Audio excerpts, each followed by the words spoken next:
Hornberger's time, I will turn the microphone over to someone that I have known for, I think, 25 years maybe, and whose work that I have admired immensely for that time, and whose work that I reprint with his kind permission at the Ron Paul Institute all the time. Someone who is great on every issue, even issues that we don't necessarily agree on. He makes a hell of a case for them. So let me turn it over to Jacob Hornberger, the president and founder of the Future of Freedom Foundation.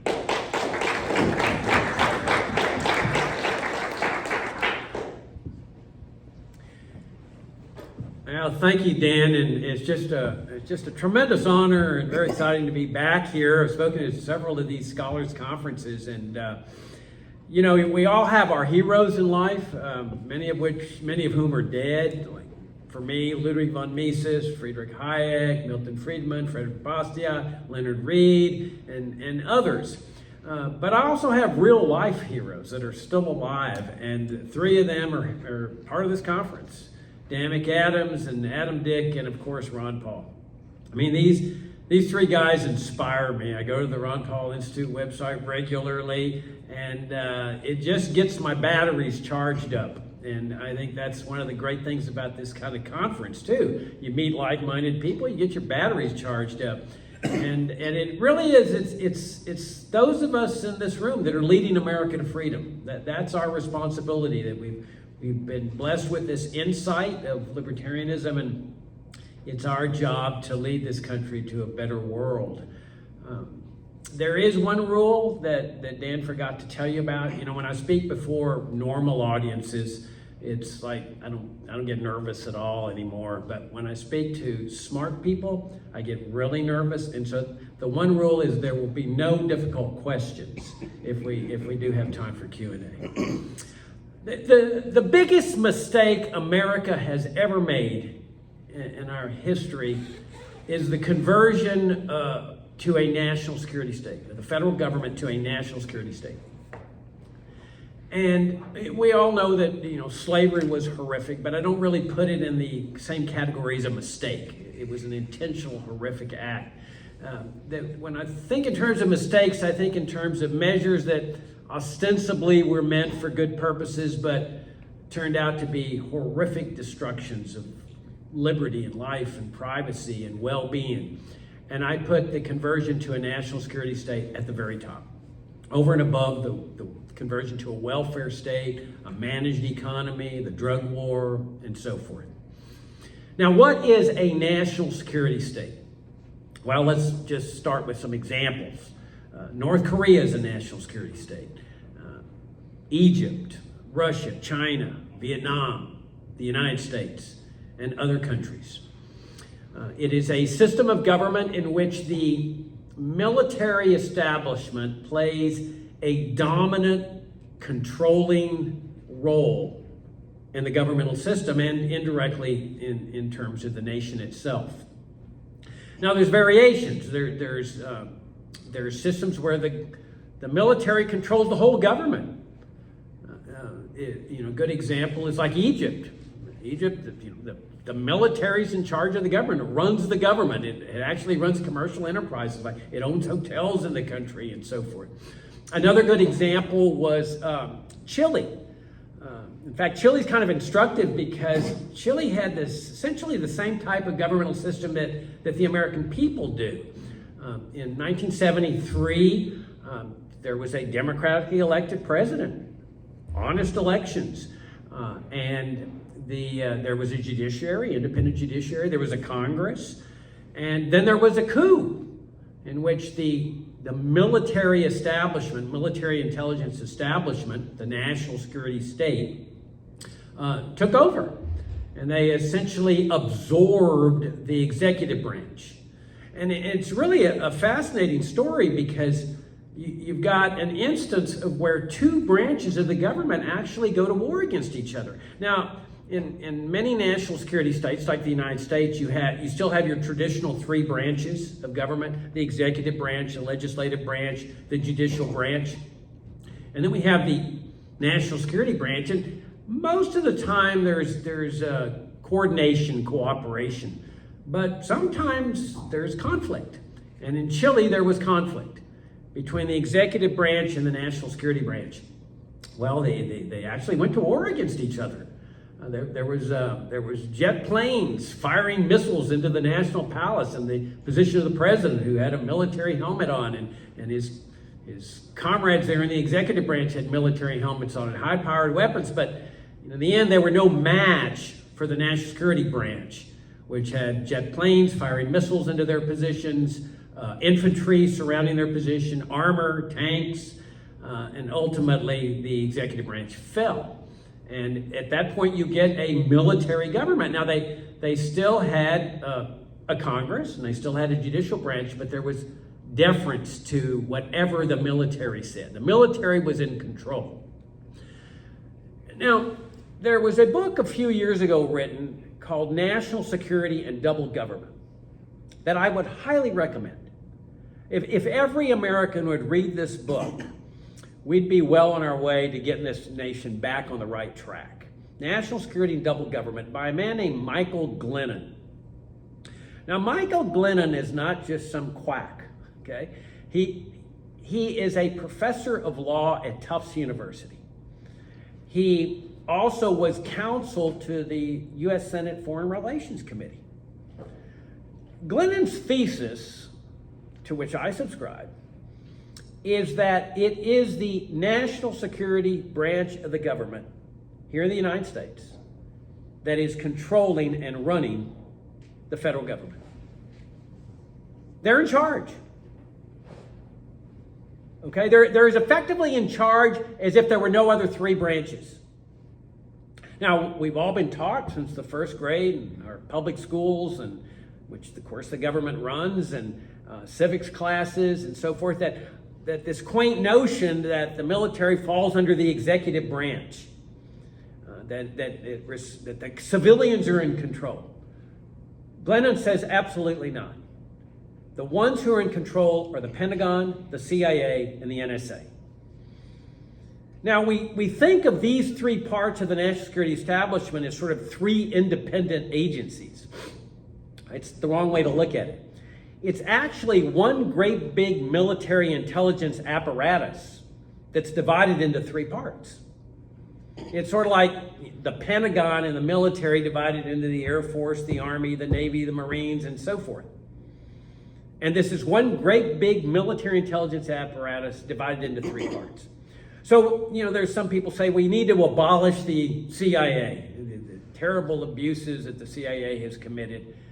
But it really wouldn't make any difference, because all you would have is the powers of the CIA absorbed into the Pentagon. So, and the same with the NSA. Now, the CIA obviously are composed of so-called civilians, but they're paramilitary. They don't wear uniforms. The NSA is run by a general. They all respond to the Secretary of Defense, which in the past has been run by a civilian, but it's now run by a general. But what Glennon says is that it's the military running the show here. But we don't see this because they permit the other three branches to maintain the appearance of being in charge. And the other three branches maintain this veneer because that's what matters to them, the appearance. To the Pentagon, the CIA, the NSA, they don't care what the appearance looks like as long as they've got the power. And so if you look at what's happening in Ukraine, for example, right now, where the NATO absorbed all the countries in the former Warsaw Pact and started moving eastward, knowing full well what the Russian reaction would be. This is not something that President Biden would have planned or Congress. This is something the Pentagon would have planned. And so the other three branches just operate in deferential support. And I'll give you some examples of this later on in my presentation. Now, this is exactly how things ran after Pinochet took power in Chile. The military was in charge, but it was very clear what was happening. The Congress turned to a deferential attitude. They would do whatever the military said. And the Supreme Court in Chile and the federal judiciary in Chile began supporting or upholding the constitutionality of what the military did. Later, many years later, after democracy restored in Chile, the lawyers apologized for what they had done because the whole judiciary had turned in deferential support. And that's essentially Glenda's thesis, is the Supreme Court's going to uphold whatever the military intelligence establishment wants. Now, to understand why this is so significant, we really need to go back to the founding principles of this country, because a lot of people do not realize the significance of this conversion, or even that a conversion took place. They think it's the same system we've always had in this country. And of course, it's in the interest of the national security establishment to maintain that charade that, oh, everything's still the same, the military falls under the executive branch and the civilians are in control. Well, when the delegates met at the Constitutional Convention in Philadelphia, they were meeting there to modify what had been the Articles of Confederation. Now, from the time of the Declaration of Independence to the time of the Constitutional Convention, that's what the British colonists, and then later when they won, the American people were operating under, the Articles of Confederation. And what this was a governmental system in which essentially nation states, 13 nation states, got together in a confederation, like a league, where they each retain their jurisdiction as little nation states, but they were together in a confederation. But there was a federal government, but with such weak powers that, get this, the federal government for, 12 or 13 years did not even have the power to tax. Okay? Couldn't collect taxes. And that's what our ancestors wanted. They did not want a powerful government. Now, why is that? Well, because their mindset was totally different from the mindset of today's Americans. They believed that the greatest threat to people's freedom and well-being did not lie with Russia or China or terrorists or Islam or any other foreign threat. They said that anywhere you look in the world, the biggest threat to people's freedom is their very own government. And so when the delegates met at the Constitutional Convention, it was with the ostensible purpose of modifying the articles, because there had been problems with the articles, trade wars between the states and so forth. But instead of modifying the articles, they come out with a different type of governmental system, what we would know as a limited government republic. Now, we take that type of government for granted, but it was really a shocking notion, because throughout history, governments were just vested with inherent powers. They were called the police powers, the powers to regulate, manage, direct in favor of health, safety, morals, and welfare of the people, which essentially covered everything. The government had omnipotent powers. The king had omnipotent powers to do whatever he needed to do to protect the citizenry, keep them safe, secure, provide for them. And as part of these omnipotent powers, sometimes you needed to kill people. So the king had the power to kill anybody he wanted. He had the power to send out his troops to pick up anybody he wanted, take them up to the Tower of London, torture them. It was all designed to keep people safe, to provide welfare for people. And this was the accepted mindset. Then all of a sudden, the delegates at the Constitutional Convention say, well, no, we're going to change that. This is not going to be a government of inherent powers, because they knew Americans would never accept it. If you had proposed a national security state to the American people from the Constitution, they would have said no. And they would have continued operating under the Articles of Confederation. So they knew they had to give them a limited government, and the powers were limited to the powers enumerated in the Constitution. And that was why people accepted it. They said, okay. But it still wasn't good enough for them, because the powers enumerated in the Constitution were very few, especially compared to the rest of the world. The rest of the world marveled at this. They couldn't believe that people were actually limiting the powers of their own government. It was like unheard of. And so Americans were still not satisfied. They figured, okay, what happens if they break out of these limited powers? Because they knew the government would attract these kind of people. They would break out of these powers. So they said, we want this Constitution to be amended immediately after ratification. And so here you are amending the very document that you've approved immediately. And that's the Bill of Rights.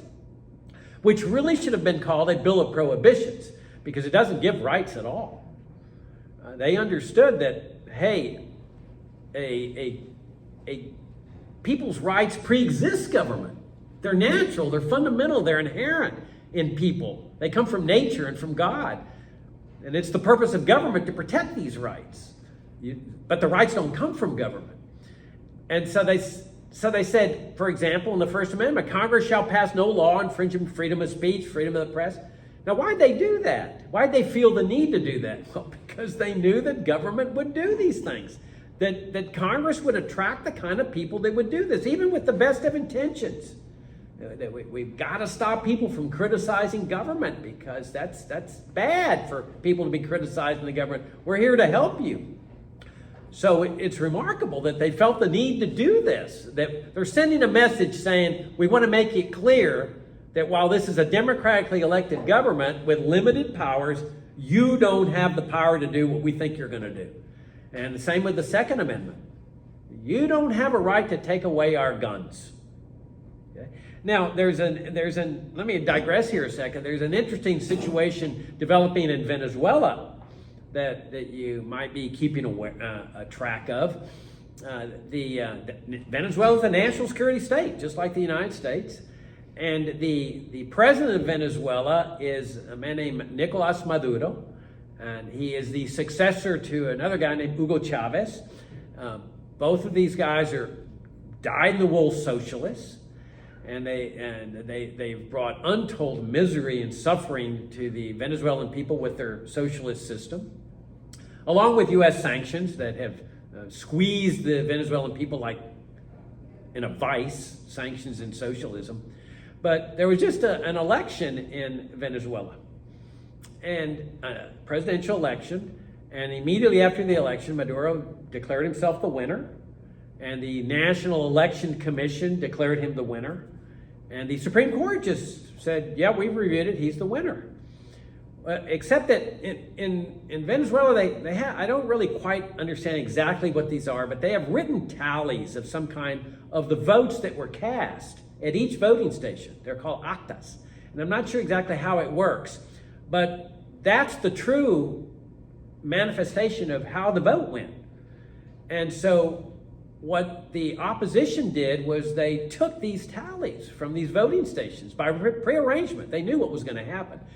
And so they either took the originals or copies, but they've got the actas from like 70% of the voting stations, and they reflect that the Maduro lost by 70 to 30, 70% to 30%.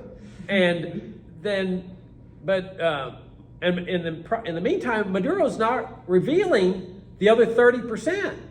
And everybody's demanding, let's see the other 30%. And well, he's saying no. And so there's massive protests in the nation, thousands upon thousands of people in the streets. He's using his national security establishment to round them up. Okay, this is what a national security state does. I mean, they're on the same page as the president. They're very beholden to the president. They're grateful to the president. He's provided for them, and now they're returning the loyalty. They've arrested some 2,000 people. I think they've killed a few. Undoubtedly, they've tortured some.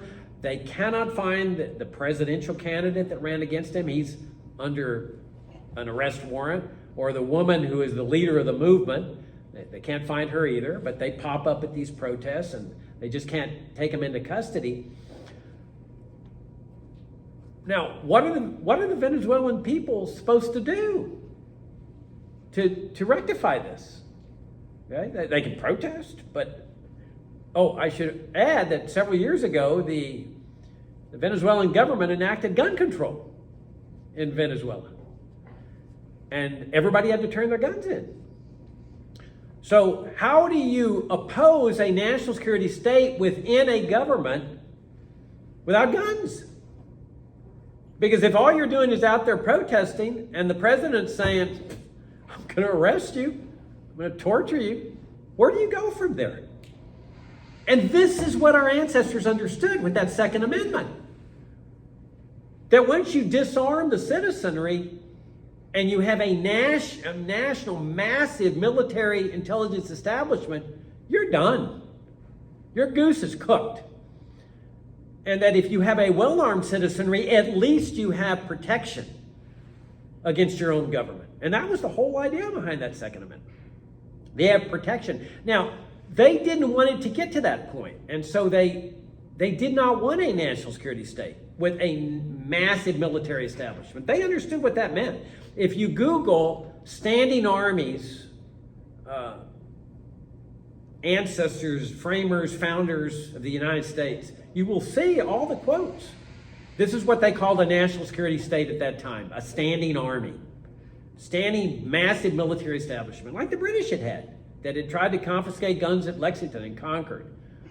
They understood that a disarmed citizenry becomes a very obedient, compliant citizenry. They have no choice. At least with guns, they have the possibility of resistance. The Venezuelan people have no alternative there.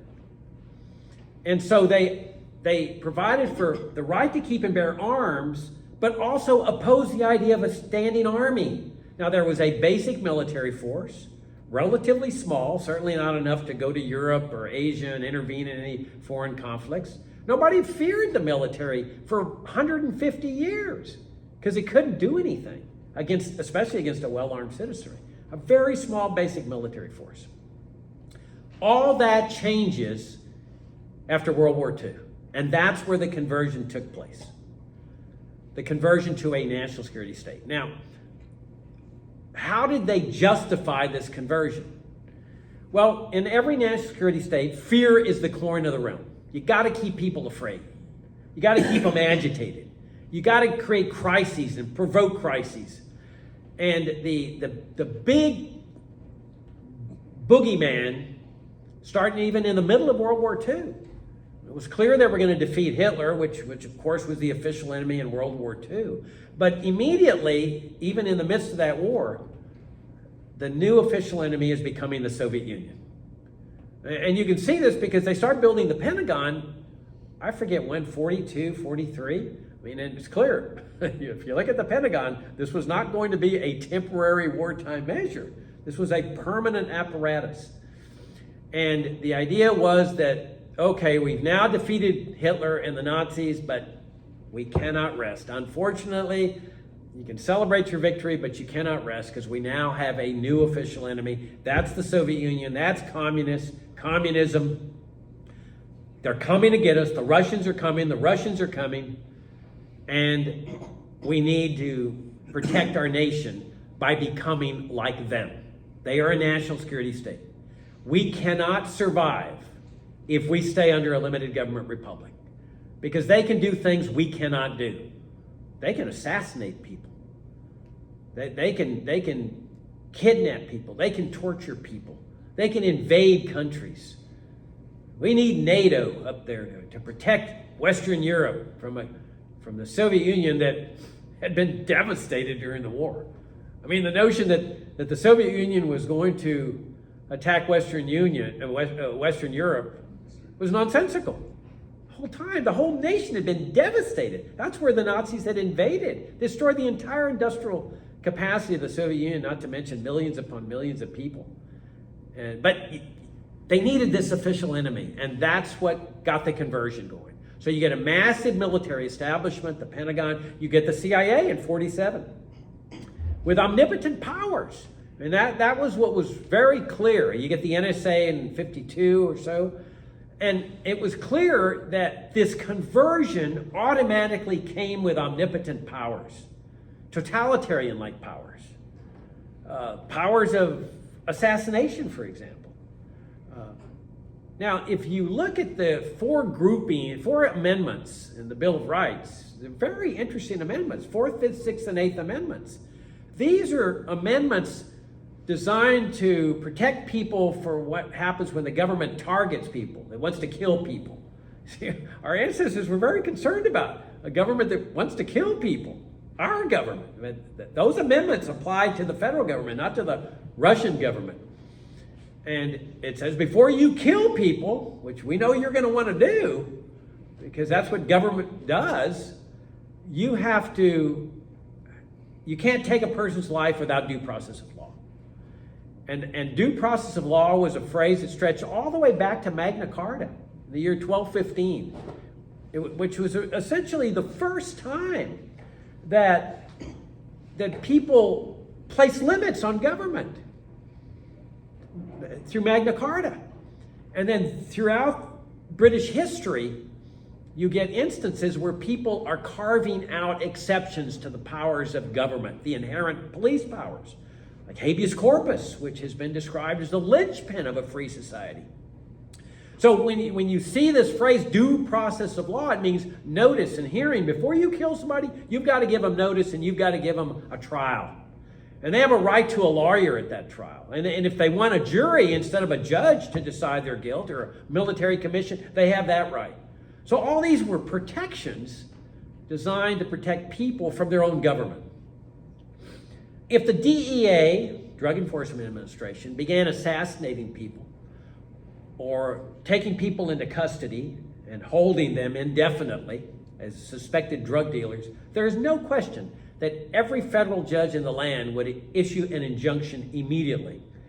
And those people would be brought before a federal judge on a writ of habeas corpus. And no question about that. But when the conversion took place to a national security state, the CIA automatically becomes vested with these omnipotent powers of assassination. And the Supreme Court doesn't touch it.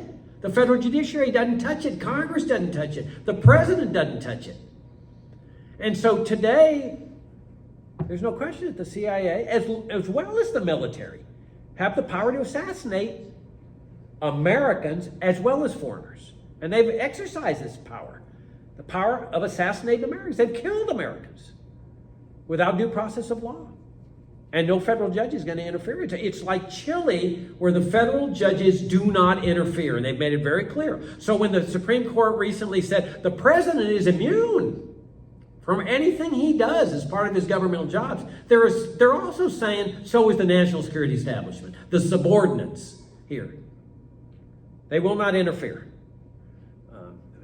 During the Chilean coup that I mentioned, or prior to that time, in 1970, there was a CIA conspiracy to kill the commanding general of the Chilean armed forces, a guy named Rene Schneider.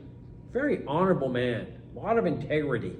When they tried to get him to oust the president, he said, no, I've taken an oath to support and defend the Constitution. And in the Constitution, a coup is not a viable means of removing a president. Neither is assassination. It's not going to happen in this country.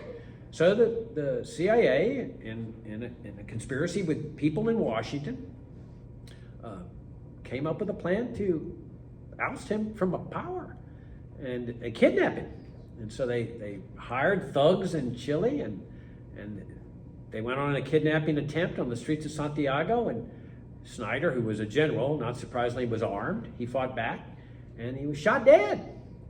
And when his heirs brought a suit in federal court for the wrongful death of their father, the federal judiciary said, no, we can't interfere with matters of national security. We're not the experts on national security. We're just federal judges.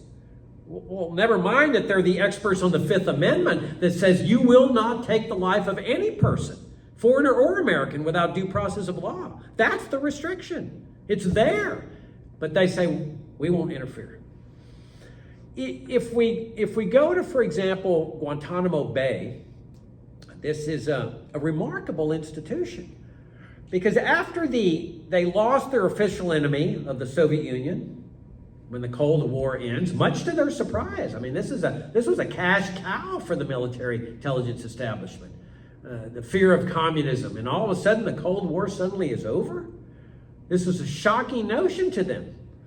And so this is when they start going into the Middle East, and the Persian Gulf intervention, they start killing people, a lot of anger, rage, And you get the 9/11 attacks, which they said, oh, this is because people hate us for our freedom and values. It's pure nonsense. As Ron Paul pointed out in that famous debate, presidential debate with Giuliani and the rest of them, they came over here to kill us because our government was over there killing them first. And people get angry when people are getting killed, like children. They were killing hundreds of thousands of Iraqi children with their sanctions. That makes people angry. And so, but with the 9/11 attacks, they now have a new official enemy. It was fantastic for them. Terrorism, and to a certain extent, Islam, Muslims, and now they're off to the races again. War on terrorism, like the war on communism. And they established this base, well, they already had the base at Guantanamo, but they established a new judicial system, brand new judicial system, a military judicial system to try terrorist cases. Where in the Constitution does it give them that authority to establish a dual judicial system? Terrorism is a federal criminal offense. There's no question about that. It's in the U.S. Code, which codifies criminal offenses. And there are terrorism prosecutions in Virginia, New York, Washington. It's just standard. That's where you bring a terrorist prosecution. The military says we're going to have a new judicial system to try terrorist cases. It's going to be our judicial system. It's no trial by jury. It's going to be by military tribunal. Confessions can be made through torture, what the Bill of Rights had banned under the provision of cruel and unusual punishments. Surely torture would fall into that category. They provide hearsay evidence to get confessions. To get convictions. Hearsay evidence banned in the federal court system. And in the Bill of Rights, there's a speedy trial requirement. So if the DEA arrested a drug war defendant and said, we're going to keep him in jail for the next 30 years without a trial, there's no question he could get out on a writ of habeas corpus. A federal judge would enjoin them from doing that, but the Pentagon and the CIA did this at Guantanamo. There's people there for 20 years without a trial. I mean, they mock the Russians for having these kangaroo proceedings, and they are kangaroo proceedings. But what they don't acknowledge is at least the Russians give them a trial. They have guys there for 20 years without a trial. And if they do give them a trial, it's really a mirror image of a Russian trial. It's all a kangaroo proceeding. But the Supreme Court doesn't get involved in this. They should have just nullified and said, you don't have that authority. But it's that Chilean mindset again. We defer. This is what Michael Glennon was talking about in his book, National Security and Double Government. They defer. And the national security establishments lets them have the veneer of being in charge, like Biden's in charge of what's happening in Ukraine. But he's not in charge at all. He's just following his orders. He's taking his cue from who is in charge, and that's the national security establishment. And so this system really has been the greatest destroyer of our liberties. I mean, how can you say you live in a free society when your government wields the omnipotent authority to assassinate anyone it wants for whatever reason it wants? All it has to do is say national security or to take people into custody, and they've done it. They've taken Americans into custody, military custody, on charges of terrorism with the conviction that they can hold them forever and torture them. This is what the Jose Padilla case was all about. And the federal judges upheld it. And you've got a deferential Congress that certainly will not stand up to the military. You've got a national press that will not stand up to this. If any congressman stands up to him, you know what's going to happen. They're going to target him in his district by denying him military installations in his district. And then the press will say he's an ineffective congressman. He needs to be removed. So the question is, how do you get rid of this thing if you want to get rid of it? And my thesis is that if you want a free society, it's a necessary prerequisite to dismantle this system and restore a limited government republic.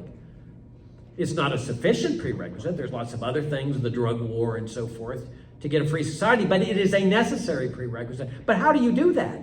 And this is what our ancestors understood, that once you bring this system into play, I mean, they had said this was only a temporary measure during the Cold War. As soon as we get rid of the communist threat, that's it. But once the communist threat evaporated, it wasn't it. They found a new official enemy, and now they're now dropping the war on terrorism thing, and they've now restored Russia is a new official enemy. The Russians are coming to get us, and that's what the Ukraine thing is all about. Now China. And so they're getting off to the races again. In the meantime, bringing us ever closer to nuclear war with both of these powers, because fear is the coin of the realm. So how do we get rid of this thing? What is the method by which we do that? Well, that's the purpose of conferences like this, that there's a reason why totalitarian dictatorships try to shut down meetings like this.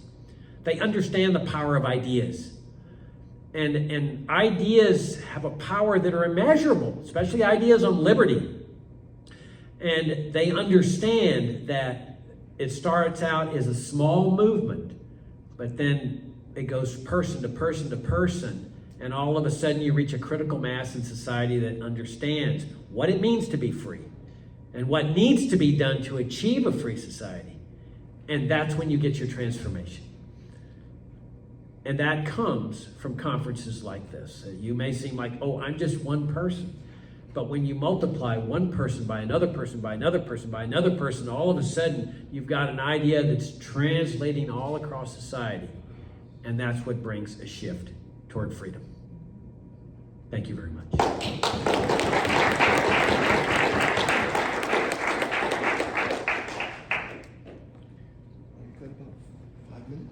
Okay, 5 minutes? Yes, sir.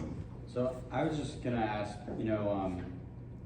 you say the president is not in charge, the national security state is in charge, which I agree with. But my question is, libertarians have the benefit of this methodological individualism of believing the U.S. or this institution or this organization are made up of people.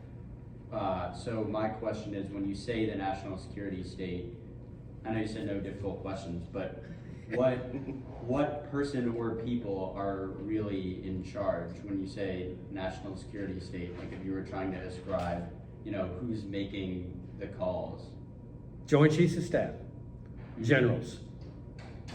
Those are the guys that are making the calls. Now, they change positions periodically, just like we do with the president. We have new presidents, so they shift, but they're the ones calling the shots. Chairman of the Joint Chiefs of Staff, along with the Joint Chiefs of Staff collectively, the CIA director, the director of the NSA, and in cooperation with the general that's running the Secretary of Defense.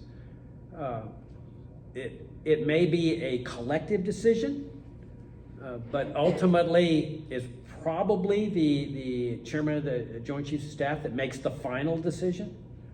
But it's a collective decision run by individuals within this military intelligence establishment. It's sort of like the Chilean model, that Pinochet was in charge, general, but he had a panel of generals that would advise him, and they would get together and make their decisions, but ultimately one guy's going to do it, and that would most likely be the chairman of the Joint Chiefs of Staff. Yeah. Great speech, but this is kind of one thing. If we do have a Chilean kind of national security state, how can we still have kind of free speech? Are we an absolute national security state, or are we on the process of getting to that point, or somewhere in between? Yeah, that's a fascinating question. The question is, if we have a national security state, why do we still have freedom of speech? Well, freedom of speech is so deeply ingrained in the American system that they have to be very cautious about what they do with that. That there is still obviously a large ambit of freedom within America. Nobody's being put in jail for having a meeting like this and so forth. You've also got a very well-armed citizenry. So they have to be very cautious about crossing red lines for Americans. Jefferson writes in the Declaration of Independence that people put up with a lot of tyranny before they revolt, because a revolution is very costly in terms of life. But by the same token, the government has to be very cautious about crossing red lines for the citizenry too, because at some point the citizenry will say, no, it's not worth it for us to sit there and take this. Where that red line is, not sure, but clearly there are assaults on free speech. We can see that, but that's normal. We would expect that in any government, a limited government republic. I mean, you don't put that First Amendment in there if you're secure that the government's not going to do this. But I read an article that recently in the New York Times that the government, they're now starting to investigate people who have cooperated with appearing on RT, the Russian television network, written articles for them under this registration act that you've got to register as a Russian agent or stuff. That's getting pretty ominous. That just because you've appeared on RT or because you've written articles for RT that you're being investigated, they're getting very close to crossing a line. But I would say that our insurance policy is that we live in a well-armed society. So the military's running the show, especially in foreign affairs, Ukraine, Syria, Afghanistan, Iraq. They feel that they're in good shape in terms of what they're doing. They don't want to jeopardize that. They've got a good thing going for themselves. $1 trillion in taxpayer-funded largesse. They got to be real careful that they don't cross some red lines. And I think freedom of speech is one of those. Freedom of religion, freedom of the press. They got to be careful. Unfortunately, I think we have to cut it off. Got to cut it off. Thank you guys. Appreciate it. It's an honor to be here.